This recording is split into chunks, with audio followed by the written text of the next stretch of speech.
एक सन्त हुनुहुन्थ्यो, उहाँ भिक्षाटनको लागि भनेर चाहिँ गाउँमा भ्रमण गर्नुहुन्थ्यो। सो एक दिनको कुरा हो, उहाँ भिक्षाटन गर्दै एउटी महिलाको घरमा आउनुभयो। माई भिक्षान दिनु। अनि त्यो घरकी महिला छुच्ची हुनुहुन्थ्यो, अलि छुच्ची स्वभावको। ती महिला घरबाट बाहिर आइन् र साधुलाई भनिन्, हेरेर काम नगरी मागेर खान लाज छैन, लाज त भनेर साधुको कुमण्डलुमा खरानी हालिदिन्। ल हेर्नुहोस्, ल खरानी लिनुहोस्, खरानी हालिदिन्। अनि जसले यो दृश्य देखिरहेका थिए अब उनीहरू भयभीत भए। लौ अब साधुले यी महिलालाई श्राप दिने भयो। अब सबजना भयभीत भयो वरपर जसले यो दृश्य देखेर बसिरहेका थिए। तर अचम्मको कुरा के भयो, साधुले महिलालाई श्राप दिनु भएन, धन्यवाद भन्नुभयो हात जोडेर। धन्यवाद माई, कमसेकम हजुरले मलाई यो खरानी त भिक्षा दिनुभयो। मलाई लागेको थियो कि म खाली फर्कनु पर्ला, हजुर मलाई खरानी भिक्षा दिनुभयो, धेरै धेरै धन्यवाद माई। त्यसपछि त्यो खरानीलाई लिएर ती साधु त्यहाँबाट हिँड्नुभयो। त प्रभुपाजीले कमेन्ट्रीमा बताउनु भएको थियो यो कथाको, हैन, कि त्यो साधुले ती महिलालाई किन धन्यवाद दिनुभयो भन्दाखेरि कमसेकम ती महिलाले खरानी त दिन्, केही नदिकन पठाउनु भन्दा खरानी त दान गरिन् हो। अब त्यसबाट ती महिलालाई केही न केही पुण्य मिल्छ, केही न केही। खाली हात पठाउनु भन्दा खरानी दिएर पनि केही न केही पुण्य मिल्छ, किन कमसेकम दिन, हैन, नदिनु भन्दा त दिनु राम्रो। हेर्नुहोस्, त यो संसारमा हामीहरूले खालि लिन मात्र जानेका छौँ, लिन मात्रै। ओहो मलाई आइदियोस्, मलाई दियोस्, मेरै हो सबै कुरा भन्ने यो हामीहरूको यो भौतिक जड बुद्धिले हामीहरूलाई सधैँ यही कुरा सिकाइरहन्छ, जड चेतना। तर आध्यात्मिक चेतना भनेको के हो भन्दाखेरि लिने होइन, दिनेतिर फोकस भइन्छ। गोलोकधाममा र भौतिक जगतमा फरक यही छ। यो भौतिक जगत भनेको गोलोकधामको उल्टो प्रतिबिम्ब हो। यहाँ जहिले पनि हामीहरू आफूले प्राप्त गर्यो भने खुसी हुन्छौँ। जे कुरा पनि जब आफ्नो हुन्छ, धनदेखि लिएर घरदेखि लिएर जग्गा जमिन, अब जे छ सब आफ्नो हुन्छ, हामी खुसी हुन्छ, आनन्दित, ल, हैन। आफूसँग नहुँदा हामी दुखी हुन्छौँ। तर कृष्णको धाममा त्यस्तो छैन। त्यहाँ यस्तो छ, जति हामी अरूलाई दिन्छौँ, जति हामी अरूको सेवा गर्छौँ, जति हामी अरूलाई प्रसन्न पार्दछौँ, त्यति हामीहरूलाई प्रसन्नता मिल्दछ, त्यति हामीहरूलाई खुसी मिल्दछ। त्यही भएर त्यहाँ कम्पिटिसन के हुन्छ थाहा छ? त्यहाँ धेरैभन्दा धेरै राधारानीको सेवा कसले गर्ने धेरैभन्दा धेरै युगल सरकारको सेवा, है। त यसमा कम्पिटिसन हुन्छ। कसले एकअर्कालाई खुसी राख्ने, हैन, यसमा कम्पिटिसन हुन्छ। किनभने आनन्द नै त्यसैमा छ।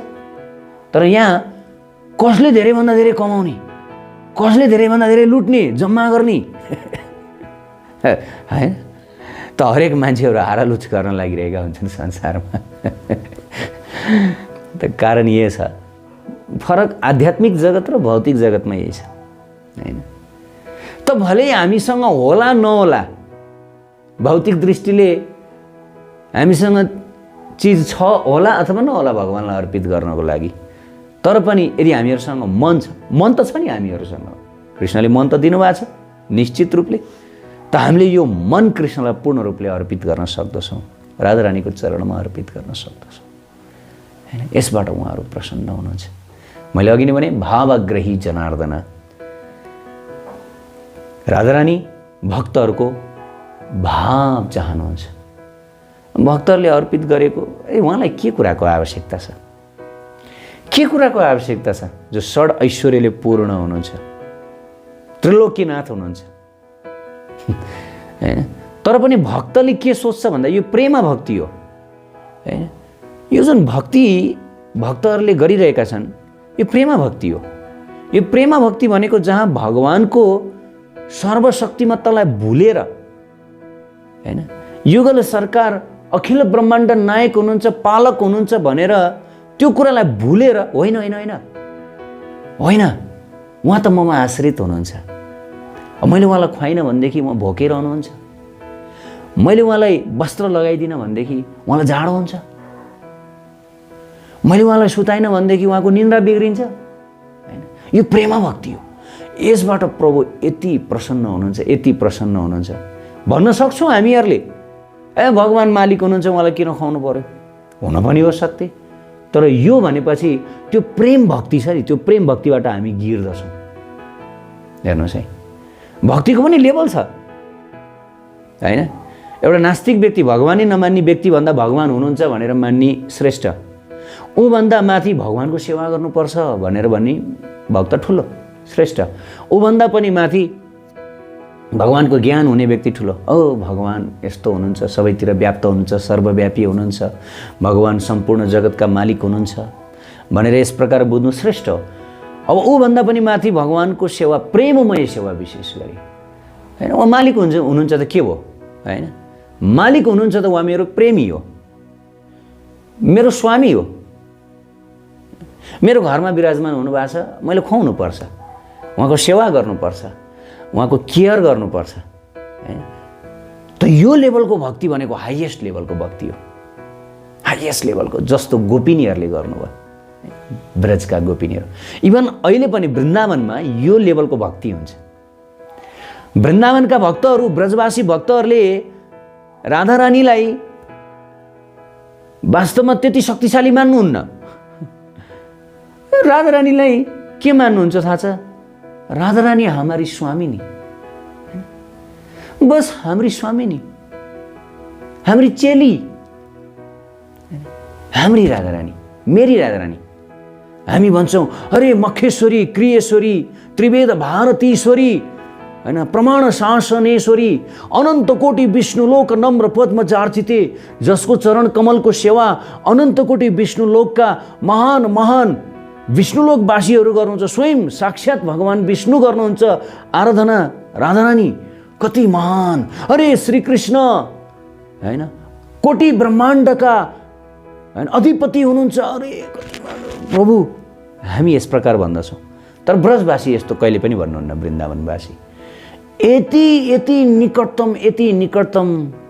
हेर्नुहोस् है, यो हो महान भक्ति। उहाँहरू श्रीकृष्णलाई के सोच्नुहुन्छ?